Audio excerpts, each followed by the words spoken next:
Hello again. Now this might come out a little later than I want it to, past the night of the Oscar ceremony. However, these are all my thoughts now that I've watched them all about the Best Animated Feature nominees. I'm going to talk about these in the order of which I watched them, starting with the Inside Out 2. This was the only one I saw in theaters. Like I said in the last video, I'm not sure I like this quite as much as the original, but I also think that's an extremely unfair comparison because, like I said in that video, the novelty of the premise had worn off a bit because this was the second film.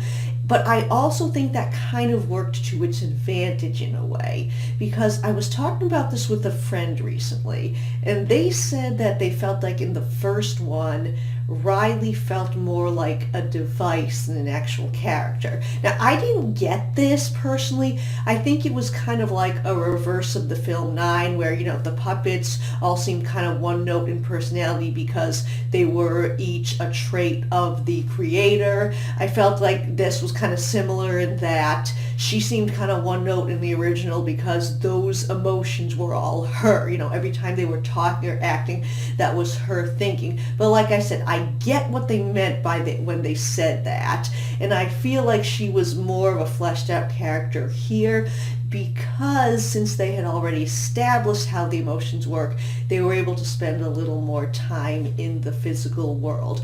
Another thing I noticed that I also get this kind of criticism, kind of just pointing something out, in that this one did not have the same big emotional moments as the original.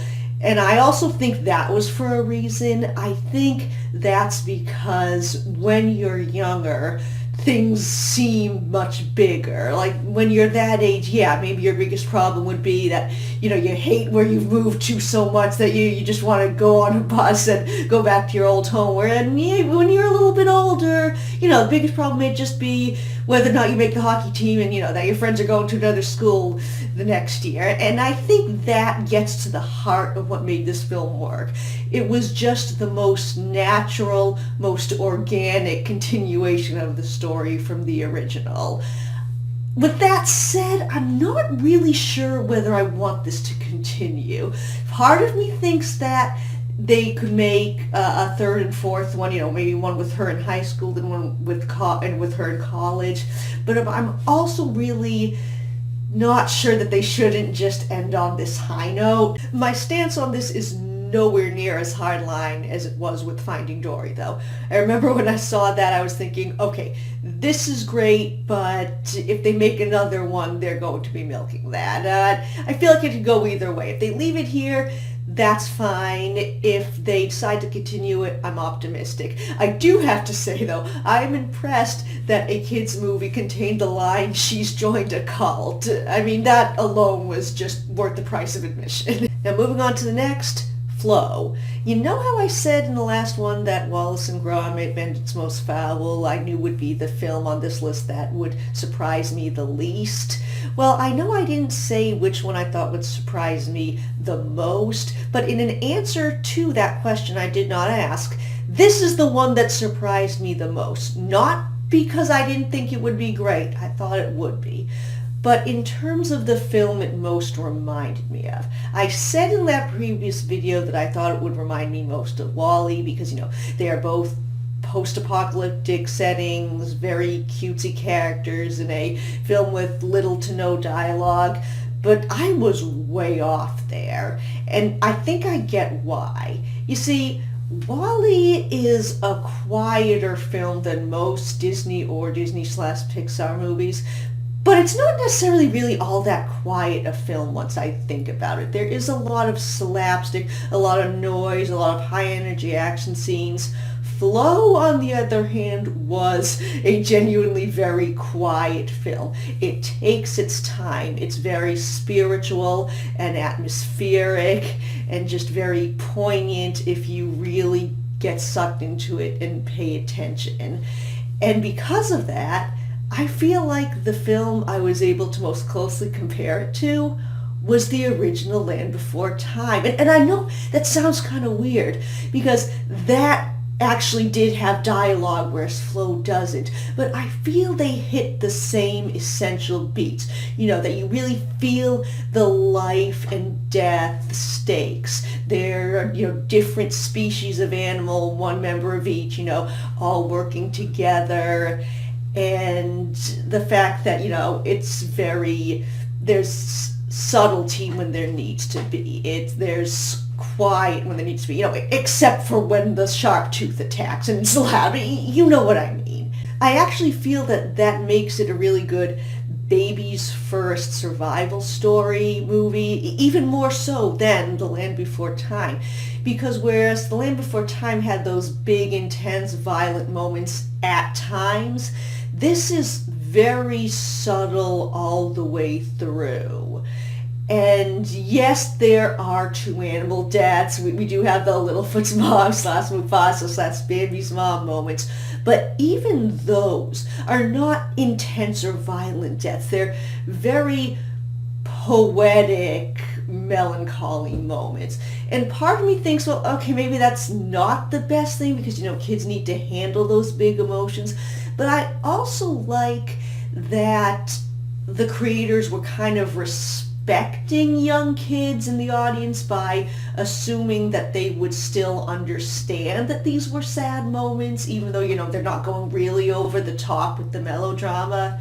I will say, though, and I'll go as far as I can with this without giving any spoilers, one of those two death scenes is that strange kind of moment where I knew that this film were just slightly less well written, I would not have been able to take it seriously, because it's more of an ascendance to a higher plane of existence, and I was just not expecting that. I ended up, I hate to say it, but laughing and crying at the same time, and I even said, insert cat name of animal, died for your sins. And then my husband looked over from playing League of Legends and said, bow down to your name of animal, God.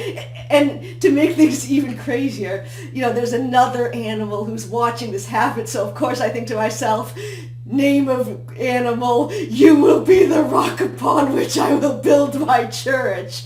And don't get me wrong, it was a very emotionally impactful moment, but I knew that in any other context, if this was a slightly weaker movie, it would have seemed too silly, but it didn't, because this is a great movie. In fact, you know what that scene reminded me of?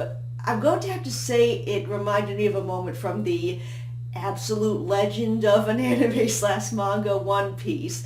That very unconventional character death that happens early on in the series. If you know the series, you know immediately what I'm talking about. I mean, that was a heart-wrenching moment.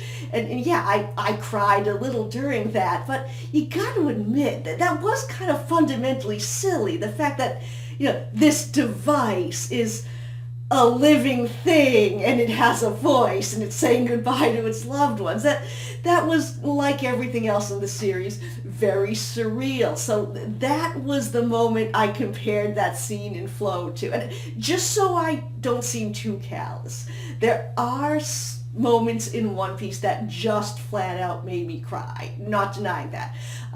3 moments are Nami's backstory, Brooke's backstory, and that scene that leads up to Robin joining the Straw Hats, the one.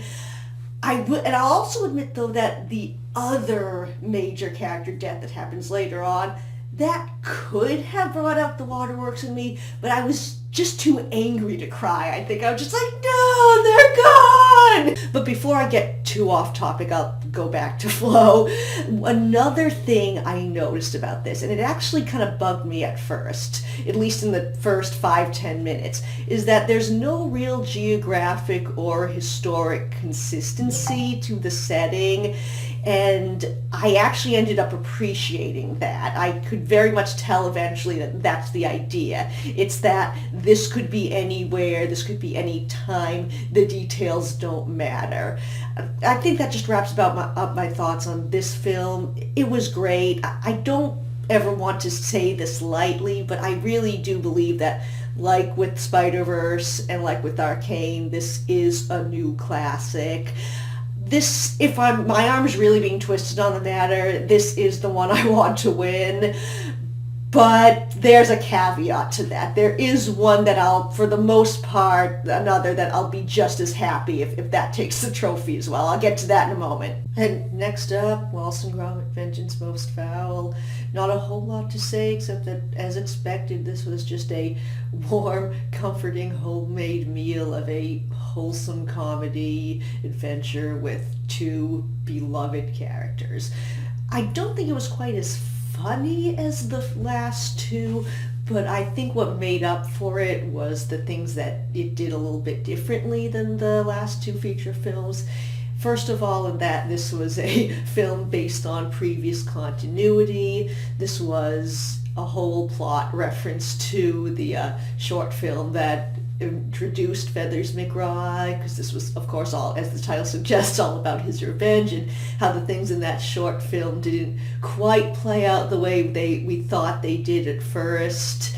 And this was also the most emotional, well, not in general, but it had the most emotional moment of the series, I think.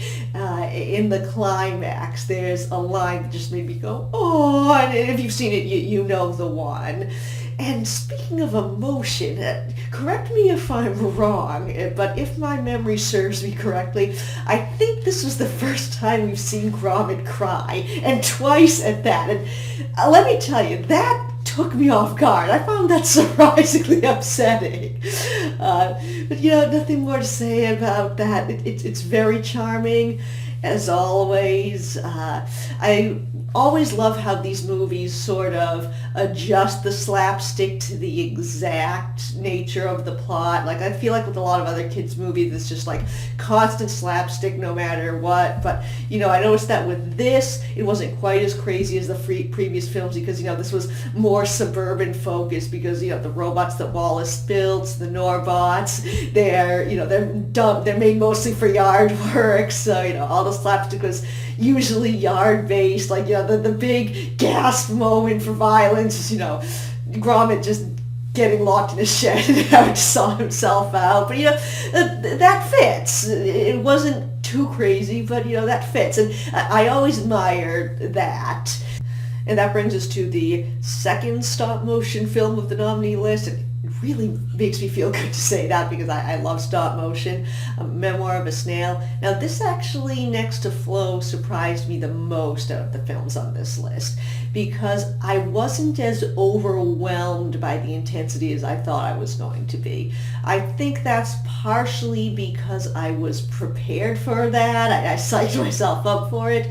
However, I also think that had to do with the film's tone.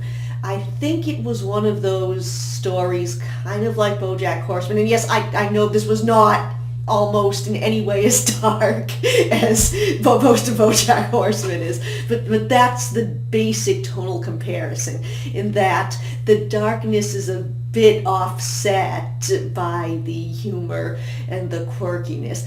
Although I think the more accurate description would be to say this was like BoJack Horseman meets Roald Dahl, because it was just about these two kids having all these horrible things piled onto their lives and just having to deal with it. What I did notice, though, was the autobiographical, I think the synopsis said semi-autobiographical nature of it was something I wouldn't have noticed until the main character mentions, her ambition to be a stop-motion animator. So I really liked that it was both subtle about that, but willing to not be subtle. I really appreciated that about it. I have to admit, I don't see why this was rated R instead of PG-13. Maybe just the fact that there were naked claymation people was jarring enough. But to be honest, I've given up trying to make heads or tails of movie ratings ever since I noticed that Disney's The Hunchback of Notre Dame was rated G, whereas the Lego Movie was rated PG. I don't see how that adds up at all. But as much more adult as this was, to me, the last 10 minutes or so, that ending, that just had the perfect emotional catharsis of the best Pixar films. I mean, I was throughout those last, I think, 10 minutes or so, shamelessly ugly crying, I will admit. I also think that this and Flow had the best single ending scenes, not only this nominee list, but of any films in my recent memory. I think I like that ending shot of Flow just a little more because it kind of reminded me of that bit from Undertale, despite everything, it's still you. And now finally, to save a tie for the best for last, The Wild Robot. Now this I'm going to be a little careful of with how much I go on about it because I have the most opinions about it. But suffice it to say, I'm not sure how strongly I would have felt about it if I hadn't read the book already, but that is a part of seeing this film for what it is, because adaptation is an art, and this is a great adaptation. Yes, the book is a bit darker and more cerebral, but I didn't feel like any of the changes made were just because, oh, kids can't handle that, oh, no, it's too subversive. No, this was not the true meaning of Smack Day being mangled into DreamWorks home situation. Not at all. I truly felt that every change made from the book was just in terms of what better fit the medium of film. And I have to admit that for every one thing I liked better in the book, there was another thing I liked better in the film, especially the character arc of Brightbill, because I know it was a bit more typical and a bit more cliche that, oh, he's being bullied for being different, but he'll persevere, all that, but it was a bit more emotionally impactful than in the novel, because my only issue with the book was how sort of quickly I felt that was glossed over, like, wouldn't there be a bit more drama about this?